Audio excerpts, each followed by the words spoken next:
परम पूज्य गणेश महाराज की जय। हर हर महादेव, माता पार्वती की जय। प्यारे भक्तगणों, आज है बैसाख महीने की कृष्ण पक्ष की प्रदोष व्रत और आज आप सभी श्रवण करेंगे प्रदोष व्रत कथा। जो भी प्रदोष व्रत रविवार को पड़ती है उसे रवि प्रदोष व्रत के नाम से जाना जाता है। हिंदू धर्म में प्रदोष व्रत का बड़ा महत्व है। इस दिन शिव जी के साथ माँ पार्वती की पूजा होती है। मई माह का पहला प्रदोष 5 मई को रखा जाएगा। ऐसा कहा जाता है कि इस दिन भोलेनाथ की पूजा अर्चना करने से शुभ फलों की प्राप्ति होती है। इसके साथ ही सभी कार्यों में सफलता मिलती है।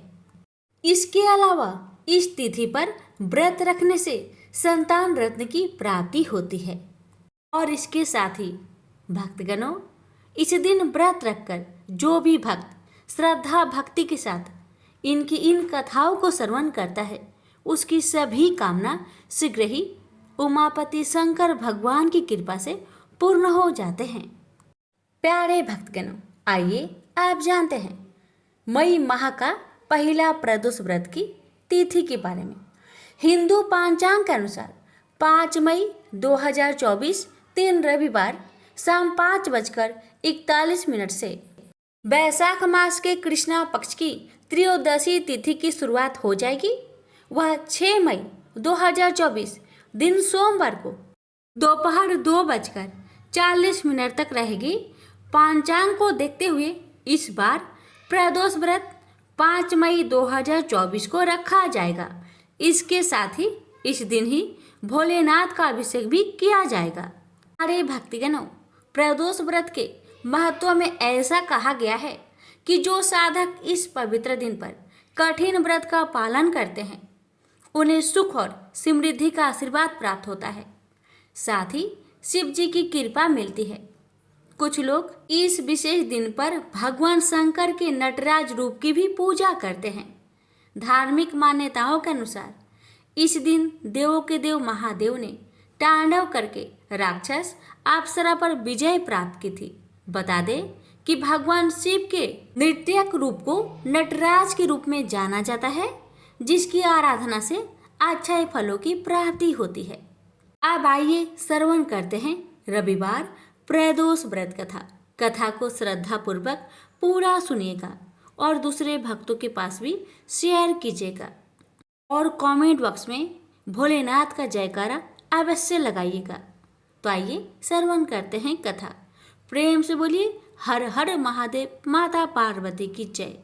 एक समय सर्व प्राणियों के हितार्थ परम पावन भागीरथी के तट पर ऋषि समय द्वारा विशाल गोष्ठी का आयोजन किया गया। इस सभा में व्यास जी के परम शिष्य पुराण वेता सूत जी महाराज हरि कीर्तन करते हुए पधारे। सूत जी को आते हुए देखकर सौनकादि 88,000 ऋषि मुनियों ने खड़े होकर दंडवत प्रणाम किया। महाज्ञानी सूत जी ने भक्ति भाव से ऋषियों को हृदय से लगाया तथा आशीर्वाद दिया।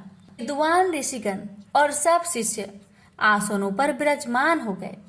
सौनकादि ऋषि ने पूछा, हे पूज्यवर महामते, कृपया यह बताने का कष्ट करे कि मंगलप्रद कष्ट निवारण यह व्रत सबसे पहले किसने किया और उसे क्या फल प्राप्त हुआ। मेरे सूत जी बोले, आप सभी शिव के परम भक्त हैं। आपकी भक्ति को देखकर मैं व्रती मनुष्य की कथा कहता हूँ, ध्यान से सुने। प्रदोष व्रत कथा के अनुसार एक गांव में अति दीन ब्राह्मण निवास करता था। उसकी साध्वी स्त्री प्रदोष व्रत किया करती थी। उसे एक पुत्र रत्न था। एक समय की बात है, वह पुत्र गंगा स्नान करने के लिए गया। दुर्भाग्यवश मार्ग में चोरों ने उसे घेर लिया और वे कहने लगे कि हम तुम्हें मारेंगे नहीं, तुम अपने पिता के गुप्त धन के बारे में हमें बता दो। बालक दीन भाव से कहने लगा कि बंधुओं, हम अत्यंत दुखी दिन हैं, हमारे पास धन कहाँ है। तब चोरों ने कहा कि तेरे इस पोटली में क्या बंधा है। बालक ने निसंकोच कहा कि मेरी माँ ने मेरे लिए रोटियां दी है। यह सुनकर चोरों ने अपने साथियों से कहा कि साथियों, यह बहुत ही दीन दुखी मनुष्य है, अतः हम किसी और को लूटेंगे। इतना कहकर चोरों ने उस बालक को जाने दिया। बालक वहां से चलते हुए एक नगर में पहुंचा। नगर के पास एक बरगद का पेड़ था। वह बालक उसी बरगद के वृक्ष की छाया में सो गया। उसी समय उस नगर के सिपाही चोरों को खोजते हुए उस बरगद के वृक्ष के पास पहुंचे और बालक को चोर समझकर बंदी बना राजा के पास ले गया। राजा ने उसे कारावास में बंद करने का आदेश दिया। ब्राह्मणी का लड़का जब घर नहीं लौटा तब उसे अपने पुत्र की बड़ी चिंता हुई। अगले दिन प्रदोष व्रत था।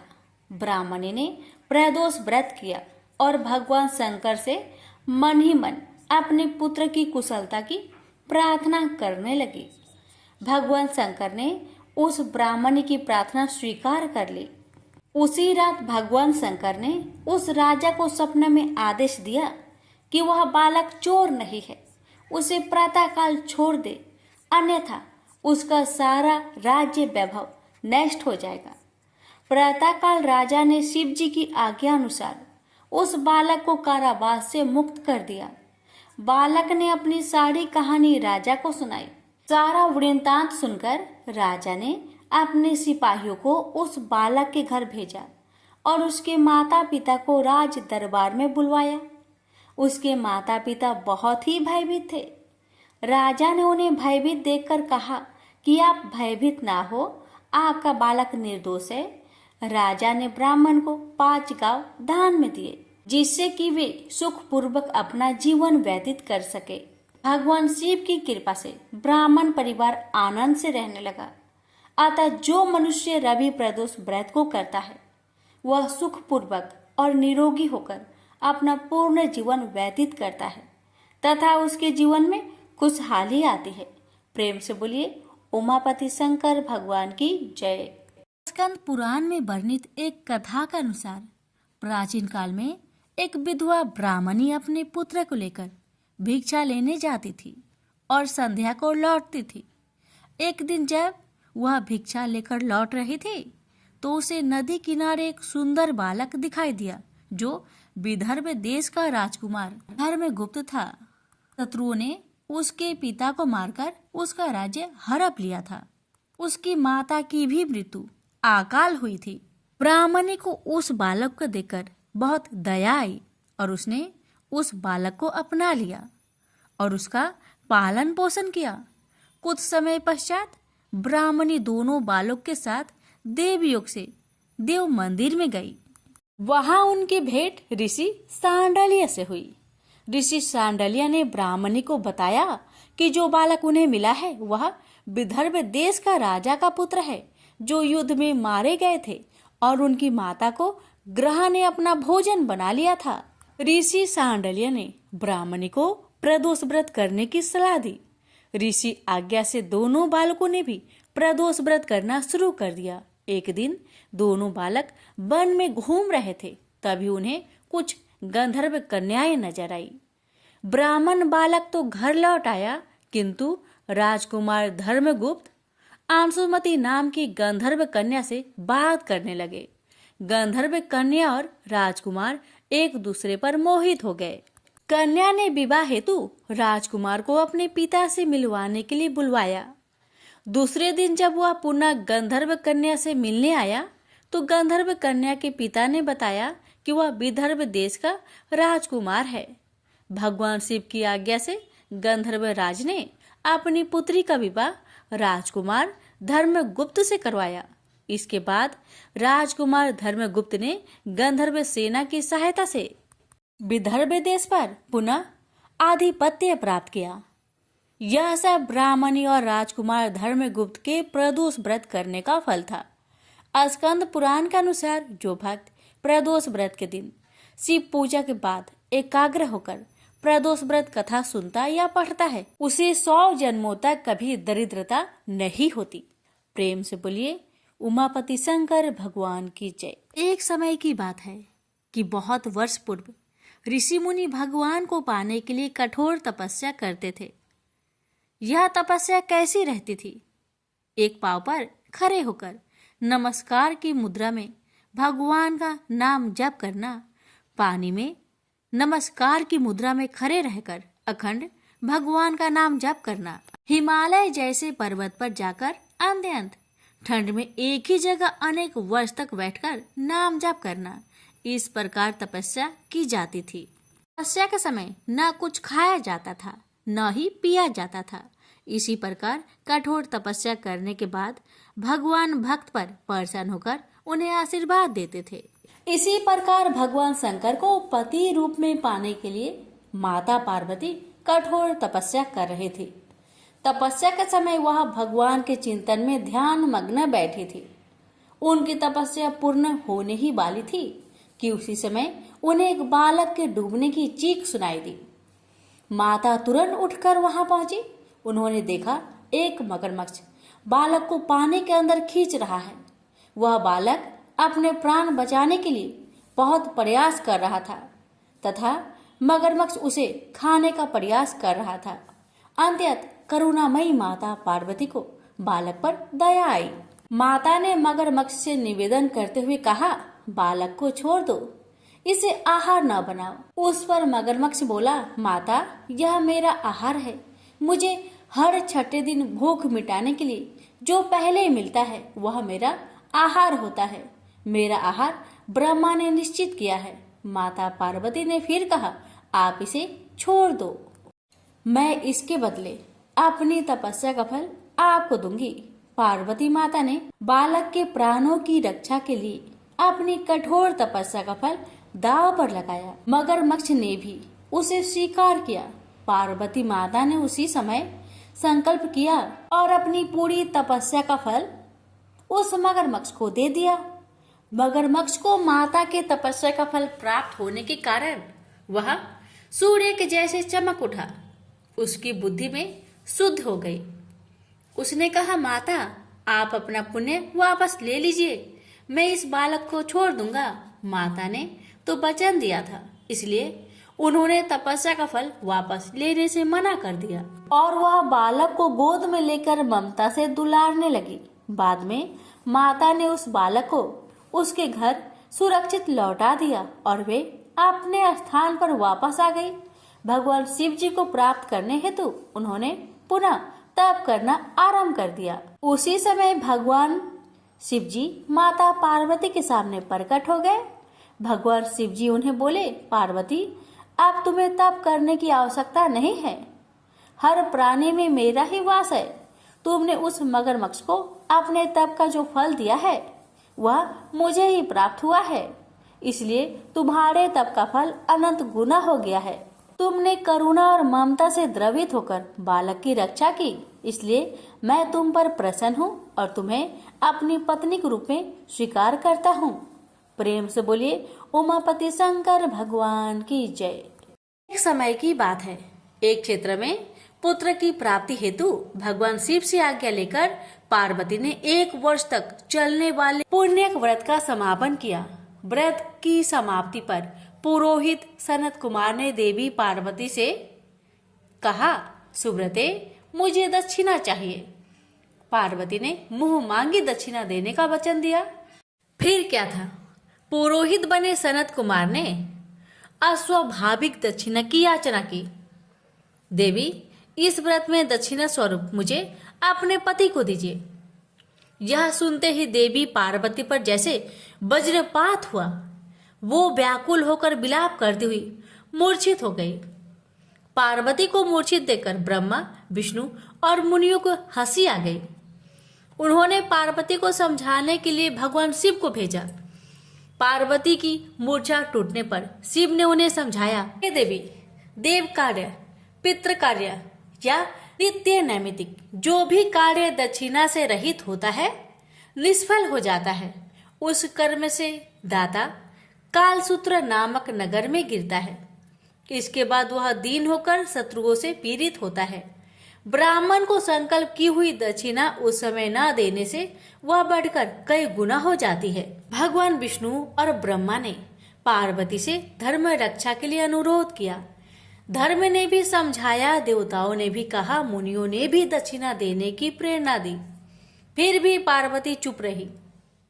तब सनत कुमार ने कहा, हे शिवे, या तो आप मुझे दक्षिणा में अपने पति को प्रदान कीजिए या अपने दीर्घकालीन कठोर तप का फल भी त्याग दीजिए। इस महान कर्म की दक्षिणा न मिलने पर मैं इस दुर्लभ कठोर व्रत का फल ही नहीं, आपके समस्त कर्मों का फल भी प्राप्त कर लूंगा।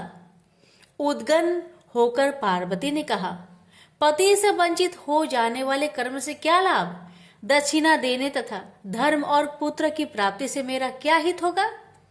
पृथ्वी देवी की उपेक्षा कर वृक्ष की पूजा करने से क्या प्राप्त हो सकेगा? साध्वी स्त्रियों के लिए पति 100 पुत्र के समान होता है। ऐसी स्थिति में यदि व्रत में अपने पति को ही दक्षिणा दे दी जाए तो पुत्र से क्या लाभ? यह सत्य है कि पुत्र पति का ही अंश होता है, लेकिन उसका एकमात्र मूल तो पति ही होता है। मूल धन के नष्ट होने पर समस्त व्यापार ही विनष्ट हो जाता है। उसी समय आकाश में देवताओं और ऋषियों ने एक रत्न निर्मित रथ देखा जो पार्षदों से घिरा हुआ था। उस रथ से श्री नारायण उतरकर देवताओं के सम्मुख उपस्थित हुए। उन श्री नारायण को ब्रह्मा, विष्णु और शिव ने रत्न सिंहासन पर बैठाकर उन्हें प्रणाम किया और हाथ जोड़कर गदगद कंठ से स्तुति की। वहां का सारा वृत्तांत जानकर श्री नारायण ने कहा, शिव प्रिया पार्वती का यह व्रत लोक शिक्षा के लिए है, अपने लिए नहीं, क्योंकि ये तो स्वयं समस्त व्रतों एवं तपस्याओं का फल प्रदान करने वाली है। इनकी माया से ही चराचर जगत मोहित है। फिर उन्होंने पार्वती को संबोधित कर कहा, हे शिवे, इस समय तुम महादेव जी को दक्षिणा में देकर अपना व्रत पूर्ण कर लो। फिर समुचित मूल्य देकर अपने जीवन धन को वापस ले आना। गौओं की भांति शिव भी विष्णु के शरीर में ही है, अतः तुम ब्राह्मण और गो मूल्य प्रदान कर अपने पति को लौटा लेना। यह कहकर वे अंतर ध्यान हो गए। तब पार्वती प्रसन्न मन से अपने प्राण सर्वस्व को दक्षिणा में देने के लिए तैयार हो गई। उन्होंने हवन की पूर्ण आहुति की और अपने जीवननाथ शिव को दक्षिणा रूप में दे दिया। इसके बाद उन्होंने पुरोहित सनत कुमार से निवेदन किया, हे ब्रिब्बर, गौ का मूल्य मेरे पति के बराबर है। मैं आपको अत्यंत सुंदर 1 लाख गौ प्रदान करूंगी। इसके बदले में आप मेरे जीवन सर्वस्व को लौटा दीजिए। प्राणनाथ के मिल जाने पर मैं पुनः ब्राह्मणों को विपुल दक्षिणाएं प्रदान करूंगी। तब सनत कुमार ने पार्वती से कहा, हे देवी, मैं ब्राह्मण हूँ, मैं 1 लाख गौ लेकर क्या करूंगा? इस दुर्लभ रत्न के सामने 1 लाख गौ की क्या तुलना है? मैं इन्हें साथ लेकर त्रिलोक में भ्रमण करूंगा। उस समय समस्त बालक उन्हें देखकर प्रसन्नता पूर्वक ताली बजा बजाकर अट्ठास करेंगे। कहने के साथ ही सनत कुमार ने भगवान शिव को अपने पास बैठा लिया। यह सुनकर पार्वती जलहीन मछली की भांति छटपटाने लगी। उन्होंने मन ही मन सोचा, कैसा दुर्भाग्य है मेरा कि मुझे ना तो अभिष्ट देव का दर्शन ही हुआ और ना ही व्रत का फल प्राप्त हो सका। आधीर होकर वे अपने प्राण त्यागने के लिए प्रस्तुत हो गई। अकस्मात उसी समय आकाश में तेज समूह प्रकट हुआ। उस तेज समूह को देखकर पार्वती ने उससे अपने ऊपर दया करने को कहा और उस महान तेजो राशि के मध्य विश्व मोहन श्री कृष्ण स्वरूप का दर्शन किया। ऐसे भुवन मोहन अनूप रूप को देखकर भगवती पार्वती उसी के सदृश पुत्र की कामना करने लगी और उसी क्षण उन्हें वह वर भी प्राप्त हो गया। तदंतर वह तेज वही तिरोहत हो गया। तब देवताओं ने ब्रह्मा पुत्र सनत कुमार को समझाया। सनत कुमार ने दिगंबर शिव को उनकी प्राणेश्वरी पार्वती को लौटा दिया। तो प्रेम से बोलिए उमापति शंकर भगवान की जय। काशी क्षेत्र का महात्म्य, इसे पढ़ने सुनने से सबका कल्याण होता है, सभी मनोकामना शीघ्र ही पूर्ण हो जाती है। अरे ही श्रद्धा भाव से प्रसन्नचित मन से कथा को पूरा श्रवण कीजिएगा, कथा का अनादर ना करें। नाथ आप सभी की मनोकामना को अवश्य पूर्ण करेंगे। कथा एक समय की बात है। त्रिपुरारी भुजंगधारी श्री काशीपति महादेव जी जगन माता पार्वती के साथ प्रसन्न रूप में विराजमान थे। जग माता ने उनसे अनुरोध किया, भगवान कोई कथा कहिए। इस पर भगवान भूत भावन किंचित मुस्कुराए और बोले, हे पार्वती सुनो, पूर्व समय में कुसमांड नामक एक ऋषि का पुत्र मंडप नाम से विख्यात था। बाल्यकाल में ही कुसंगति के कारण पाप कर्म में लीन हो गया था। अतः उसकी निंदित कथाओं को सुनकर उसके पिता, माता, भाई आदि सभी संबंधियों ने उसको अपने से अलग कर दिया। वह पूर्व जन्म के कर्मों के कारण किसी का कहना नहीं मान रहा था। उसकी आदतें यहाँ तक कि खराब हो गई कि वह साधु, महात्मा, सत्पुरुषों एवं देवी देवताओं तक की निंदा करने लगा। युवा होने पर वह दूसरी स्त्रियों के प्रेम में फंस गया। प्रेम के बस में होकर वह औरों के द्रव आदि की चोरी में भी लीन हो गया। उसके दो घनिष्ठ मित्र थे, एक था नापित, दूसरा था पटहारा। इन तीनों ने मिलकर विचार किया कि किसी धनी के घर चोरी करके अधिक धन प्राप्त किया जाए। अतः तीनों ने मिलकर राजा के यहाँ चोरी की। इस चोरी के कारण बहुत सा धन हाथ लगा। सारा धन मंडप के पास था। दोनों मित्रों के मांगने पर भी उसने उन लोगों का हिस्सा नहीं दिया। इस धन को वह एक वैश्या के यहाँ ले गया। वैश्या के यहाँ वह प्रेम लीला करने लगा। इस बीच उसको प्यास लगी। पलंग के नीचे रखी गिलास उसने खाली कर दी। स्वाद कुछ दूसरा था। इसमें क्या था? उसने वैश्या से पूछा। इसमें मदिरा थी। मंडप को इससे बड़ा दुख हुआ। मदिरा पान करके उसने महापाप किया है, यह सोचकर वह बड़ा दुख करने लगा। पर वैश्या बराबर मदिरा का गुणगान करती गई। उसने मंडप को फुसलाकर और मदिरा पिला दी तथा उसका सारा धन लेकर उसको बाहर निकाल दिया। होश में आने पर मंडप बड़ा विलाप करने लगा। पश्चाताप करता हुआ वह अपने मित्र के पास आया।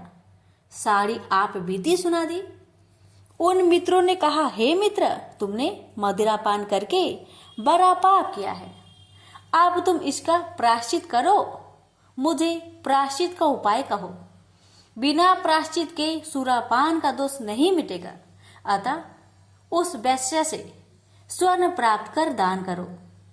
यदि तुम ऐसा नहीं करोगे तो हम लोग तुम्हारी बड़ी निंदा करेंगे। यह सुनकर मंडप बड़ा दुखी हुआ। वह वैश्या के पास आया और वैश्या से अपना सारा दुखड़ा सुनाया। उसने वैश्या से स्वर्ण की मांग की। इस पर वैश्या बड़ी बिगड़ी और बोली, तुमने जो धन दिया है अब उसकी मांग मत करो। वैश्याएं कभी मिला हुआ धन वापस नहीं करती। क्या तुमको इस साधारण नियम का ज्ञान नहीं है? इस पर मंडप गिड़गिड़ाने लगा, पर वैश्या का हृदय पर इसका जरा भी असर न हुआ। उसने अन्य वैश्याओं को बुला लिया। सब मिलकर उसकी भर्त्सना करने लगी। कई ने तो उसको धमकी भी दे दी। हे पार्वती, इस प्रकार मंडप बहुत अपमानित होकर वहां से निकाल दिया गया। मंडप विलाप करता हुआ अपने पिता के घर की ओर चला। उसके दोनों मित्र पीछे लग गए। जब मंडप पिता के सामने आया तो दोनों मित्रों ने उसका हाथ पकड़ लिया। बोले, मंडप, हम लोगों ने मिलकर राजा के यहाँ चोरी की है, पर तुमने हम लोगों का अंश नहीं दिया है। तुम हम लोगों का अंश दो। यह बात सुनकर कुसमांड मुनि बहुत दुखी हुए और बोले, इस अधम से तुम लोगों की मैत्री कैसे हो गई? मंडप के मित्रों ने कहा, हे मुने, इसे भाभी ही समझिए, पर न्याय की बात तो यह है कि आपका पुत्र हमारा अंश नहीं दे रहा है। यह सारा धन लेकर एक वैश्या के यहाँ चला गया। उसने सारा धन ले लिया। वह वैश्या वाद विवाद में बड़ी चतुर है। वह धन वापस नहीं करेगी। अतः आप हमारा धन दिलवाइए, अन्यथा हम राज दरबार में गुहार करेंगे। इस पर कुसमांड मुनि ने अपने पुत्र का हाथ पकड़ लिया। मुनि ने कहा, चलो मैं स्वयं राजा के पास चलता हूँ। न्याय प्रिय और धर्मात्मा राजा के दंड से पाप का नाश हो जाता है। पाप का प्रायश्चित न करने पर नरक यातना भोगनी पड़ती है। इस पर मंडप के मित्रों ने कहा, हे मुने, आप अपने पुत्र को हमारे हवाले कर दे। राज दरबार में आपका जाना ठीक नहीं है, हम लोग इससे निपट लेंगे। इस पर मुनि श्रेष्ठ ने कहा, हे अधम पुत्र, तुम इन लोगों के साथ जाकर राजदंड भोगकर प्रायश्चित करो। तुमने जो किया है बहुत बुरा किया है।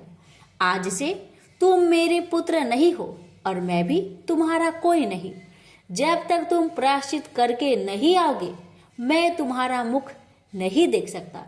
मंडप के मित्र मंडप को अपने साथ ले गए। दूर एक घने जंगल में ले जाकर पहले तो उसकी खूब भर्त्सना की, फिर बाद में उसको पीटना शुरू किया। बेहद पीटने के कारण मंडप बेहोश होकर गिर पड़ा। उसके मित्रों ने समझा कि वह मर गया, अतः उसको मरा हुआ जानकर उसके मित्रगण उसे वहीं छोड़कर चले गए। कुछ देर बाद मंडप को चेत आया तो वह विलाप करता हुआ एक और को चल पड़ा। उसके दोनों मित्र एक मंदिर में रात भर भूखे प्यासे टिके रहे और प्रायश्चित करते रहे। प्रातः वे दोनों उसे देखने के लिए गए कि उसके शरीर की अब क्या गति है। वहां मंडप को न पा उन दोनों को बड़ा आश्चर्य हुआ। फिर तो वे समझ गए कि मंडप मरा नहीं है, वह जीवित है और कहीं चला गया है। उस दिन शिव महात्म्य को जानने वाले लोग पंचकोशात्मक लिंग की प्रदक्षिणा कर रहे थे। मंडप भी उन लोगों के साथ हो गया। यात्रीगण कद्रमेश्वर के समीप रहे। मंडप ने भी वहां रहकर सारी रात जागरण किया। सब यात्रियों ने उसको साधु मान लिया और वह इस बात को भी मान गए कि वह परम शिव कुष्मांड का पुत्र मंडप है। मंडप शिवव्रतधारी परम शिव साधु के रूप में मान लिया गया। मंडप ने शंकर प्रतिमा के समक्ष नृत्य और भजन प्रारंभ कर दिया। सज्जनों ने उसकी भक्ति देखकर उसका बड़ा आदर किया। मंडप भी सत्संग से परम भक्ति भाव वाला हो गया। अब उसको ज्ञान हो गया कि शिव भक्ति के प्रताप से ही उसका इतना आदर हो रहा है। वह सबका प्रिय हो गया, साथ ही भोजन धन्य धान्य श्रद्धा भी मिल रही है। मंडप चंडिका देवी के मंदिर में आया। वहां काशी के धार्मिक सज्जनों द्वारा भीम चंडी की पूजा हो रही थी। मंडप का वहां बड़ा आदर किया गया। रात्रि में मंडप ने क्षेत्र महात्म्य कहा और सुना। इसके बाद शिव भक्तों और विष्णु भक्तों ने मिलकर कीर्तन किया। मंडप ने इस नित्य कीर्तन में प्रमुख भाग लिया। इससे प्रसन्न हो सबने मंडप की भूरी भूरी प्रशंसा की। इस प्रकार मंडप का मन शिव में लग गया। हे पार्वती, इस प्रकार मंडप मेरे क्षेत्र की प्रदक्षिणा करने लगा। ब्रह्म हत्या, सुरापान और चौड़े कर्म आदि पापों से छुटकारा पाने के लिए मेरी स्तुति करने लगा। इस प्रकार की आराधना से वह सारे पापों से मुक्त हो गया। देहली विनायक में आकर मंडप जीवा की लोलुपता से मुक्त होकर केवल शिव शिव का उच्चारण करने लगा। उसकी साधना और भक्ति भाव को देखकर सर्वत्र उसका बड़ा आदर और मान सम्मान होने लगा।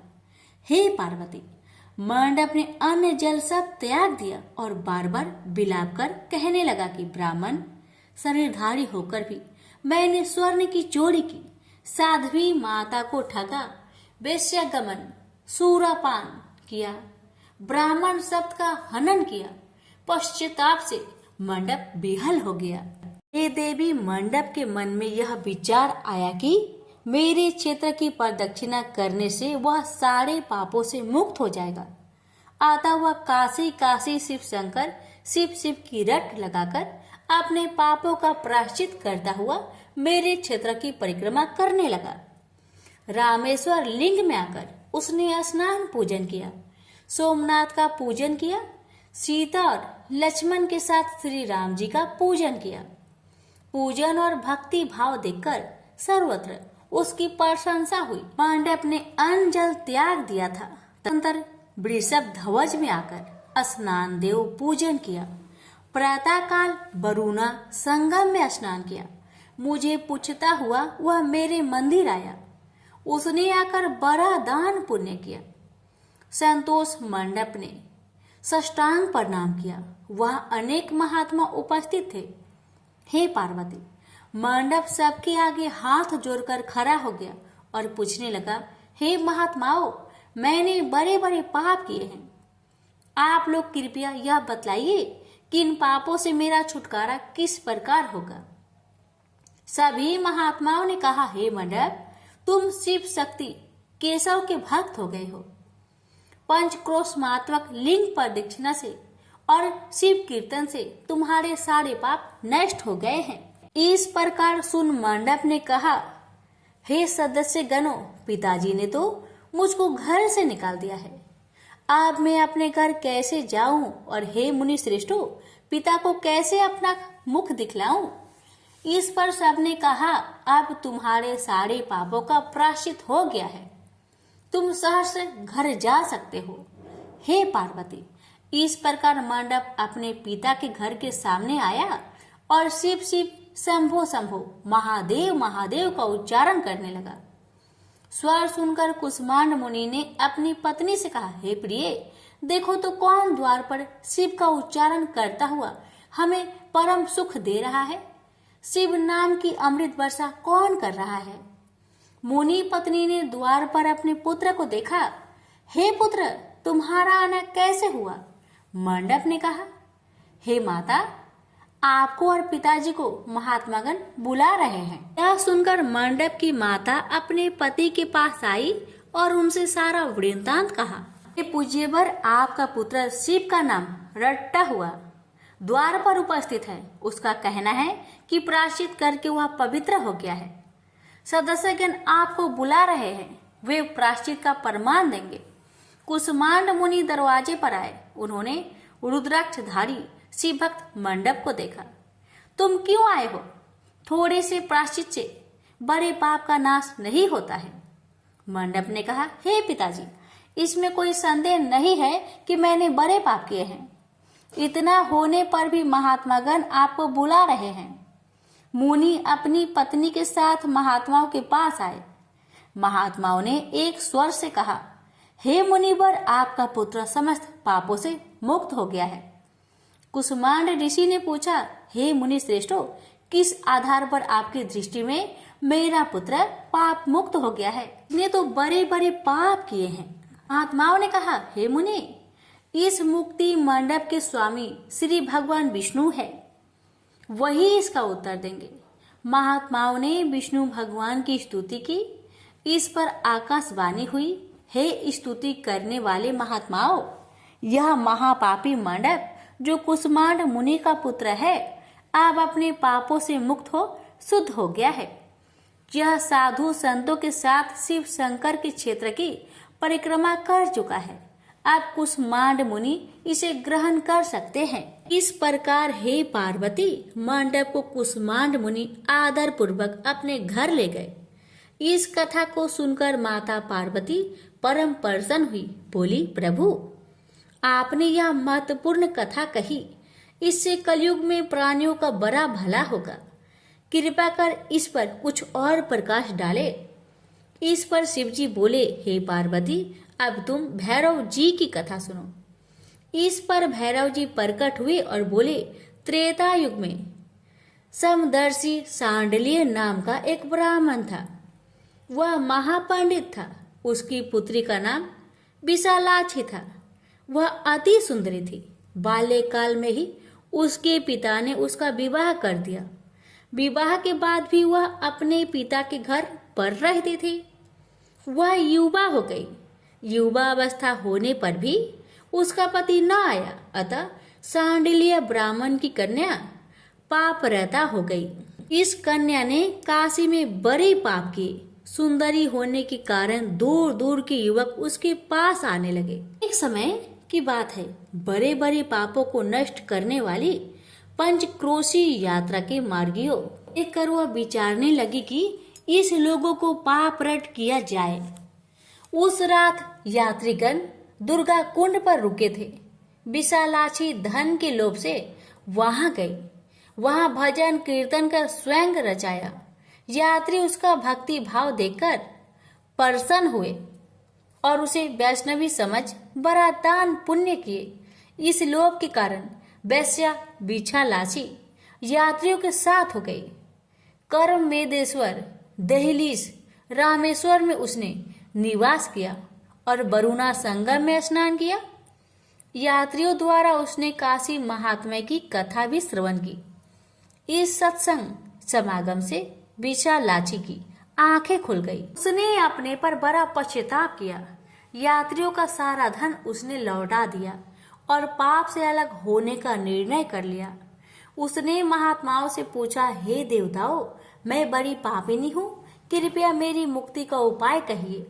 इस पर महात्माओं ने कहा, देवी तुम धन्य हो, तुमको पापों से भय नहीं करना चाहिए। तुमने काशी क्षेत्र की प्रदक्षिणा की है, अब तुम हमारे साथ प्रदक्षिणा जारी रखो। विशालाची ने उपयुक्त वचनों पर विश्वास किया। वह महात्माओं के साथ हो गई। 5वें दिन सभी यात्री वृषभ खंड में रहे। वह भी उन्हीं के साथ रहे।